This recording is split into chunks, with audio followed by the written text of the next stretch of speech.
What is going on, everybody? Welcome back. Got a new video here for you talking about the Green Bay Packers and why they would be a fun team to bring into your franchise mode in Madden NFL 20. If you guys have missed the last two episodes of this little mini series, I do have a top 5 list, Packers being in the number 3 spot.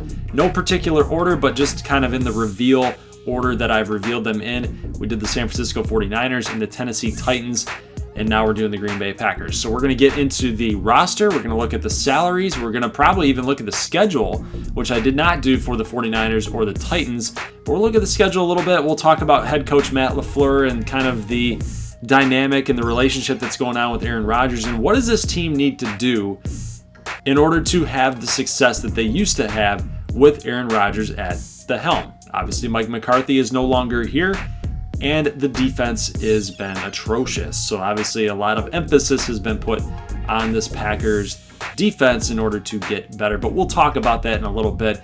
And guys, if you're new to this channel, make sure you hit that red button for a subscribe or leave a like. At least leave a like if you like what you're seeing here. And don't forget, if you are subscribing, hit that bell notification so you don't ever miss an upload from the channel. We do a lot of things here, from sports gaming to even a little bit of first-person shooter that I'm going to be getting involved in a little bit more as Call of Duty comes out. Yes, I know, I do play Call of Duty, but we'll talk about that later, guys, if you're interested in that. Let's go ahead and take a look at the salary situation for the Green Bay Packers. And just as a reminder, guys, this is not a rebuild. This is not a video that's going to discuss rebuilding the team or even exploring trades or anything like that. That's not what this video is. This is basically just going over the Packers roster and kind of letting you guys see why the Packers are kind of flying under the radar a little bit on teams that are going to be used in franchise mode on YouTube. A lot of guys are doing the Bengals and the Dolphins and the Raiders and things like that, but nobody's really doing the Packers. And if you guys want to go ahead and try out the Packers or the 49ers or the Titans and even 2 other teams that I'm going to reveal here in the next couple days, I think that this would be a really fun team to take over and bring into your franchise mode that would give you a challenge. And if you guys want to go check out those last 2 videos, please do. They are linked in the description. Again, teams that are flying under the radar, not a lot of people are talking about them. So let's talk about the Packers. And obviously we got to start with the quarterback, Aaron Rodgers. He's a 90 overall player. He's 35 years old. He's got 5 more years remaining. And you know, in this day and age in the NFL where you can't touch the quarterback, you can't hit the quarterback, I could see definitely fulfilling that end of his bargain of that contract. 14-year pro, superstar, obviously superstar. He's the gambler type. Best quarterbacks learn to take calculated risks when they enter the zone. They can't be intercepted by AI defenders. So if you're using Aaron Rodgers in Ultimate Team, you could still get picked off by user defenders, but you're never going to get picked off by AI. Superstar abilities, dashing deadeye, perfect accuracy while throwing outside the pocket, pass lead elite, extended range and all precision passing, roaming deadeye, and sideline deadeye. So you want to talk about an accurate quarterback.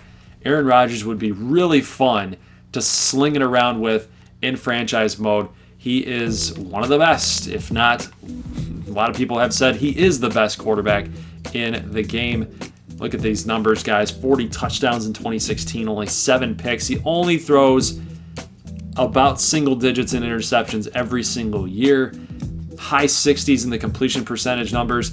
And obviously with Matt LaFleur and his offense, you would think that Aaron Rodgers is going to have a better season in 2019 than he did last year. And then we got Deshaun Kaiser to back him up. Don't be that guy. Don't be that guy. Don't trade away Aaron Rodgers and give Deshaun Kaiser the starting job. You'd be crazy. You'd be crazy. Let's talk about the running game here with Aaron Jones, Jamal Williams, and this is Dexter Williams out of Notre Dame. So obviously this 2-back set with Jones and Jamal Williams, both guys can get the job done. And look at the amount of money that you guys are paying these 2 running backs right here until next season, 2020. You have both guys under control for 2 more seasons, so you might as well capitalize on that and really hit home and kind of run them hard a little bit. You know, utilize them to their fullest potential that you possibly can. in this offense. I know that it's going to get tempting to try to sling the ball and throw the ball all over the field with Aaron Rodgers, but you want to use Aaron Jones a little bit and get him involved because you definitely want to capitalize on what he's able to give you with the amount of money that you're spending for a guy like this. You could easily go out in the free agents and start spending a couple $1 million for an 82 overall running back. This is big. This is big. Definitely big. Now, when we talk about the Green Bay Packers in real life, Matt LaFleur used to coach at Atlanta with Matt Ryan. A lot of people were talking about how they were really wanting to start running the football a little bit more at Green Bay. Obviously, there's statistics out there that said Green Bay doesn't even try to run the football. Expect them to run a little bit more this season, but obviously when you got Aaron Rodgers at the helm, you're not going to rely on that running game to get the job done for you. So if you want to do a little more realistic type of gameplay, sprinkle in that running game. Don't go complete air raid with Aaron Rodgers. But regardless, it would be really fun to see how guys like Aaron Jones, Jamal Williams kind of pan out for you guys, which one ends up winning the job, that kind of thing. That's kind of fun to see what that dynamic's going to be, what that roster's going to end up looking like. I skipped fullback. Vitale, utility fullback, can do a little bit of everything. He's got 1 year left on his contract. So look at the wide receiver position here. Davante Adams at 91, one of the best wide receivers in all the game. You know, he doesn't get a lot of love. And we got an update here. Cool. So we got a 92 overall Davante Adams from preseason. He's got the superstar rating, no X Factor ability, but he does have the double move elite and the red zone threat. And out of Fresno State, you know, he's really turned on to be one of the best receivers in all the game. I really, truly believe that. A lot of touchdowns, double digits all the time. May never get you 1,000, but he did last year with 1,300. I think he's starting to come into his own in year number 5. This will be year number 6 this season. Expect him to still give you a crazy good season if you're going to throw to him a lot. Geronimo Allison, Valdez-Scantling, and then Kumaro and Jamon Moore. Obviously, you can do a little bit better. You got $31.5 million in cap space. You can easily go out and find some better receivers. You need a guy in the 80s to kind of complement Davante Adams. Maybe you even try to go out and get a 90 overall wide receiver and really push Davante Adams to be like maybe even the number two guy. If you really think about that, that would be a nice 1-2 punch, wouldn't you think?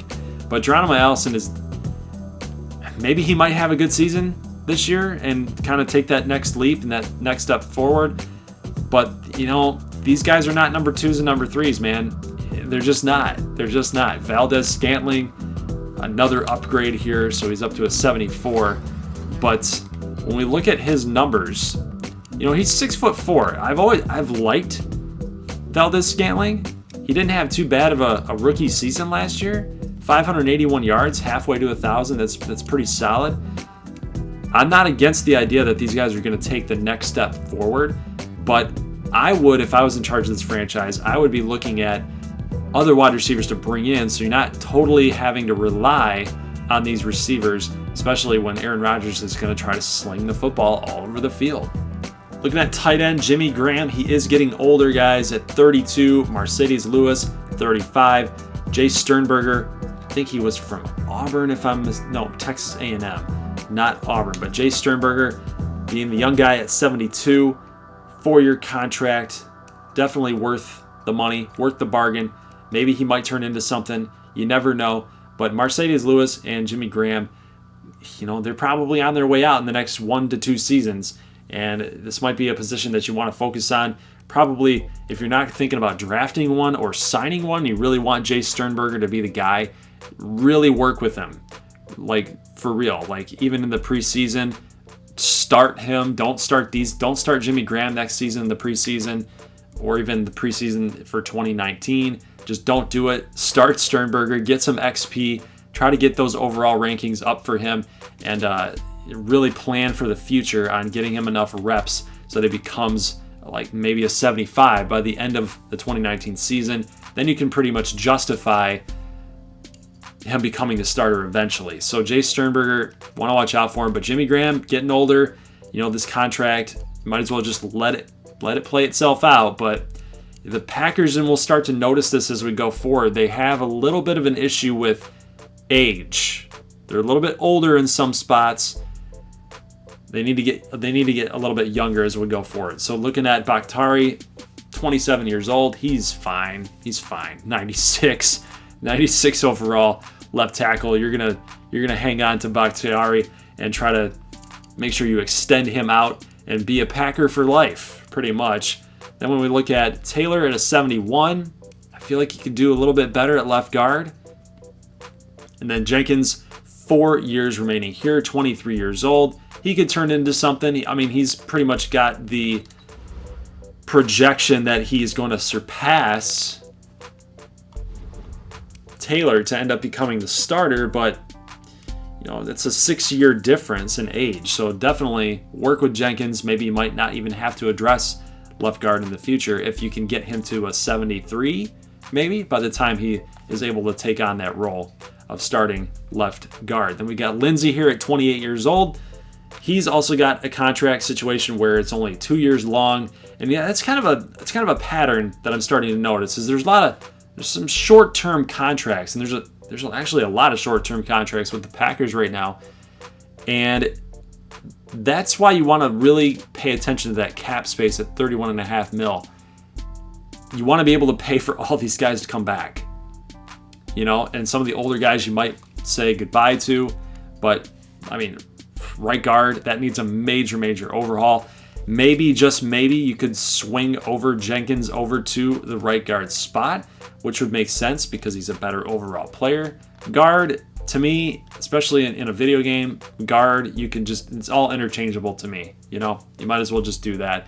But Turner and McCray, both 27 years old, more like depth type of guys, it seems like. And then when we look at Brian Bulaga, obviously having a great career with the Packers, last year of his 5-year contract, and I think he's probably only going down in overall ranking.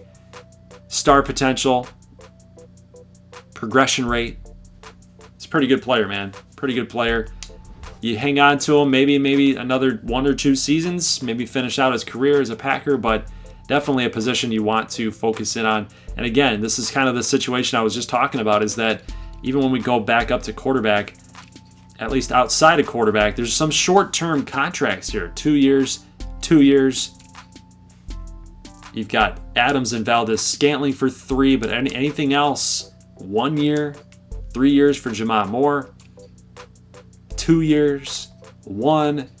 So there's some short-term contracts going on, guys, and it's a little concerning because now you're kind of put into the position where you have to really dig down and figure out where you're going to go with this. Are you going to keep some of these guys around? Are you going to try to rebuild it and let them go? And that's really the challenge that the Packers are going to task you with, is figuring out which players you're going to hang on to, which players you're going to bring back, and which players you're just going to let walk after their contract has expired, and what players you're going to bring in. That's really what you got to pay attention to, too, is when you even start analyzing some other teams. So scouting for the Packers is going to be huge. It's going to be huge. If you take over the Packers, you'll want to do a lot of your homework, really understand the rest of the team's contract and salary situations and who is expected to become a free agent at season's end. That way you can kind of have an idea of who you're going to go after and target. But Lowry at 25, 4-year deal, still up to go. Got normal progression rate, so he's not going to really get any better, at least not as quickly as some other guys, but 75 overall left end is decent. It's okay. Again, you can do better. That's a lot of money, though.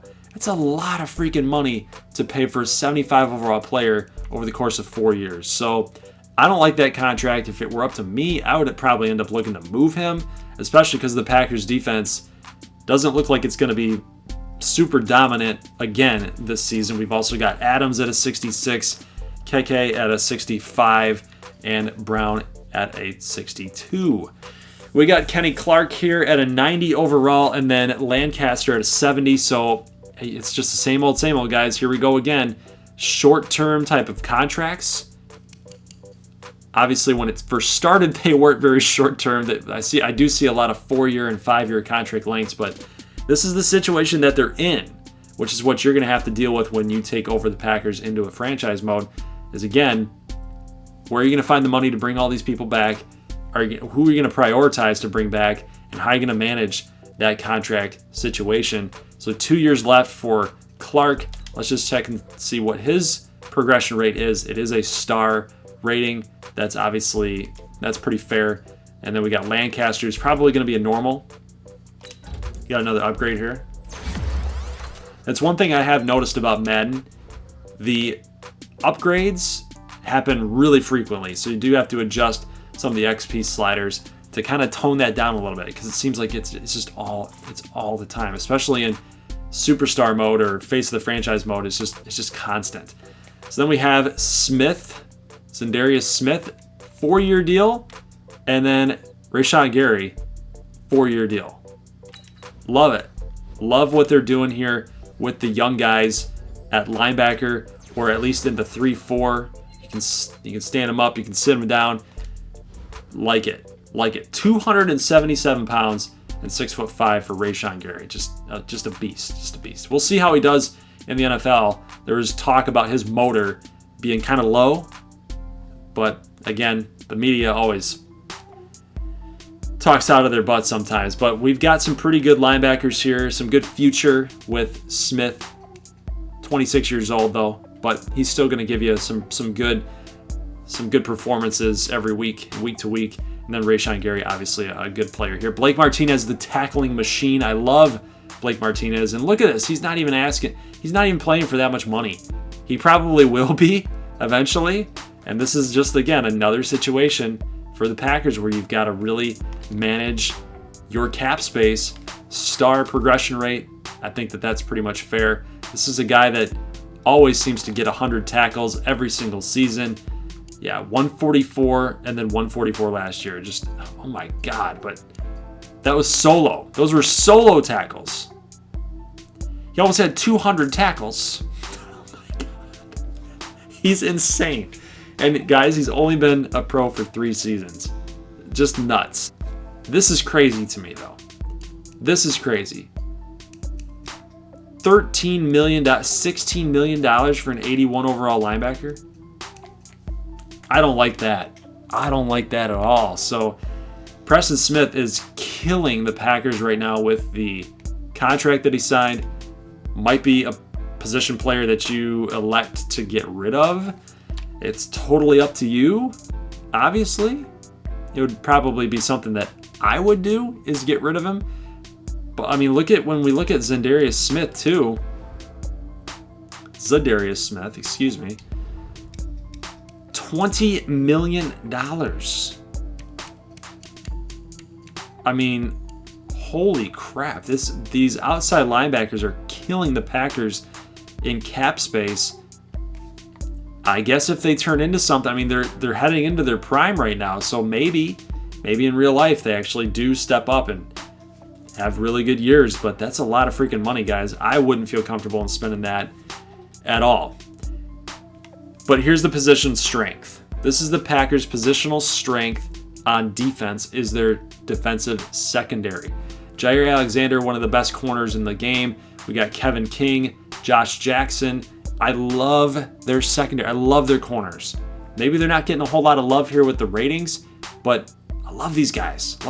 Always getting in the face, getting physical, forcing turnovers. Love it. And they're signed up for long term. 3 years here for Smith, 3 years for Josh Jackson, only 2 for Kevin King, but you can make that work, I think. And they're young, 22, 24, 23. And then we've got Brown here and Hallman, both at 24 years old. This is a good group.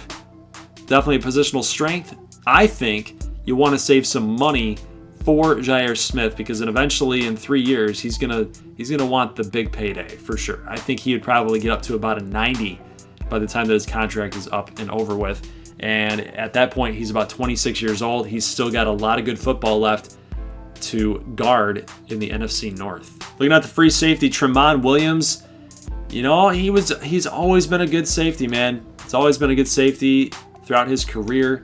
13 years, always used to make big plays for the Packers. Look at these interception totals, guys. 6, 5, 4. I remember way back here, I was in college at this time when the Lions were actually pretty decent. And I just remember Tramon Williams was just always in the mix every time. It seems like every time you would see a Packers highlight reel, it was like Tramon Williams, interceptions, and it's just like all over the place. So obviously he's 36. He's getting a lot older. That's why they addressed it with getting Darnell Savage Jr. at a 72. So eventually he's going to take over that job. Maybe Tramon Williams ends up retiring after this season, but he's got one last rodeo, one last shot. Maybe eventually Savage, with some playing time, ends up taking the job over during the year. It just depends on how the Packers, I guess, are playing. If Savage starts playing better, he might start getting some overall points built up, gets to about 75. Maybe Williams kind of regresses a little bit. You might make that call. You might be able to make that call because, hey, the Packers, you're 8-8, 9-7, not making the playoffs, that type deal. Might as well give way to the rookie and see what he's got. Looking at strong safety, Adrian Amos Jr., an 87 overall, so it's pretty good to know that they addressed strong safety last season by signing Adrian Amos. I think I know he played for the Bears. And I think that was his last season with them.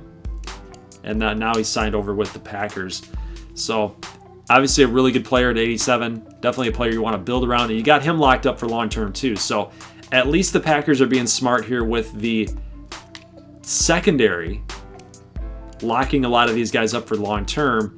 But again, you want to start finding ways and creative ways to kind of scout the rest of the league, see who's becoming available, and kind of plan that out. Pay real close attention to your team salary and your budget, because you want to be able to afford guys that are really going to help you and even progress even further to get more bang for your buck as you go forward into this franchise with the Packers. Kicker, Mason Crosby. Obviously, what else is there to say about kickers? Crosby's been a pretty decent one his entire career. And then we got Scott, 22 years old, 73 overall kicker. And that is pretty much it for the salaries and the roster preview, guys. Let's go ahead now and talk about Matt LaFleur and the Aaron Rodgers saga. So the deal with Matt LaFleur is that the media likes to fabricate things, or they like to blow things out of proportion. I would ask Packers fans out there, and maybe even NFL, even just football fans out there, do you really think that Aaron Rodgers is the problem? I'm asking you guys in the comment section to let me know. Do you think Aaron Rodgers is the problem with this team? Do you think it was the defense? Because all the stats and all the statistics would indicate that, yes, it was the defense. The defense was a problem for the Packers. There was even a season where the Packers led the entire league in scoring, but they had the worst defense ever. And it's really one of the reasons why they had so many playoff woes. They're still a pretty decent football team, one that could easily make runs, but they just got caught up in playing in December and playing in January, where you got to have a solid defense, man. You can't go into the playoffs without one, or you're going to get exposed. Usually good teams in the playoffs have good defenses, and maybe Matt LaFleur is going to be able to delegate and get that defensive side of the football solved. Maybe that's why they went hard in free agency to get good players that they knew about on their defense, so that LaFleur wouldn't have to even worry about it. Getting Adrian Amos, making sure they had drafted well. Obviously, LaFleur drafted Darnell Savage Jr., but had nothing to do with King or Jair Alexander. So I would say that this drama-filled feud that's being portrayed from LaFleur and Rodgers, this whole dynamic and all this news I think it's being blown out of proportion. I think they're going to be fine. I think they're actually going to try to compete for the division. I don't think the Lions are going to have much of a shot in that. I still think that they're trying to find their identity. The Bears are obviously the class of the division. And then you got the Vikings, who are kind of on this teeter-totter they're in a weird spot because Kirk Cousins needs to be better. Their defense is really good, but Kirk Cousins got to be the guy to kind of lift them over. But, I wouldn't be surprised if this offense for the Green Bay Packers actually starts, revving the engines again and really gets going. But as far as offensive scheme, whichever you guys want to go with, obviously it's just a video game. You can do whatever you want, but, air raid doesn't seem to fit them. So run and shoot a little bit better here, 84% vertical power run, 89% vertical zone run. So that might be something you want to consider. As I said in the last episode, you guys might have to correct me on this, but I don't know if the scheme fit actually gives your players like a boost in game or if it helps with the simulation when you just decide to like super sim it or you're just simming the schedule. I'm not quite sure, but that's obviously a scheme fit that's really, really solid for them. Being at 89% is actually the highest as vertical zone run. They are looking like they're wanting to run that 3-4, which I think is smart since they do have their outside linebackers that they're paying a lot of money for. 3-4 makes sense. You can, like I said, you can have Rashawn Gary stand up, sit down, get in the, as the Mike Mayock would say, get in the 3 or the whatever technique on the outside. So I think the Packers know what they're doing. They just need a little bit of retooling, a little bit of restructuring with some of the contracts and really, again, hitting home on the draft. Got to get better with the draft. And the free agent signings have to be home runs. So that's what I think about the Packers. Let's go ahead and look at their schedule and give you guys a little bit of a prediction on my end. Well, how do you think what they're going to do? So I didn't do this in the last couple episodes with the 49ers or the Titans. So I'm going to give you guys my predictions of the Packers season if everybody stays healthy. All right, so this is just a preseason mock schedule. I'm just gonna wing it. So Packers and Bears. Packers at the Bears. I think that this is a win for the Bears. It's in Chicago. They're looking like a pretty solid Super Bowl favorite team in the NFC. I know Mitchell Trubisky has got a lot of question marks, and it's the success of that team is really going to rely on him kind of being the X factor. Obviously, the defense with Khalil Mack is the major strength, but Trubisky's got to lead that team. He's got to lead that team, got to lead the offense, got to help the defense. Ultimately, the team with the most points wins, right? So offense has to score points. Defense will be relied upon week after week after week. But obviously, Trubisky is being that guy. I still like the Bears winning the NFC North. So I'm going to take the Bears here against the Packers. So they are 0-1. I think Green Bay will win this game against the Vikings. They'll go 1-1. They'll beat the Broncos, the Joe Flacco-led Broncos in Lambeau. So they'll be 2-1.